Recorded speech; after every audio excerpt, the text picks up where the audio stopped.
سلام علیکم و رحمت الله. محمد الیاس هستم از این باشنده کابل. امی که فعلا از طرف وزارت امر بالمعروف و نهی از منکر از طرف امارات اسلامی افغانستان امی سریال هایی که قبلا نشر می شد به خاطر منحرف ساختن جامعه و ذهن مردم خراب می ساختن، فعلا اینا بند شدن. اقدام نیک است و امی که بجای از امی درباره دین اسلام، امی مسائل خوب دین اسلام به مردم تشریح شود، مردم فهمانده شود و مردم آگاهیش درباره دین بلند بره.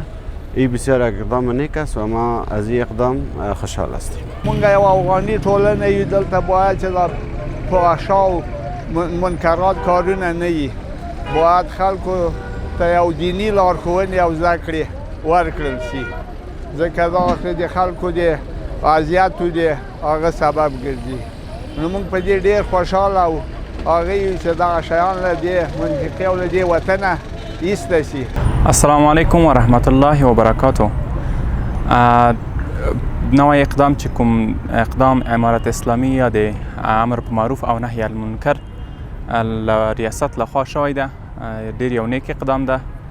خدای دې وکړي چې دغه اقدام همیشه پلی شي، ځکه چې په د دومره وخت کې، په د دومره کلونو کې غرب د دغه سریالونو له لورې خپلې مفکورې، هغه غربي مفکورې چې د مسلمانانو د بدبختۍ لامل شوی وي، خلکو ته یو غربي مفکوره ورکوله. د هغه مفکورې په اساس باندې خلکو ته یو رقم ډپریشنونه او ډېر مشکلات پیدا شوي وو. نو دغه اقدام نیک اقدام د خدای دې وکړي چې د خلکو لپاره مؤثر تمام شي.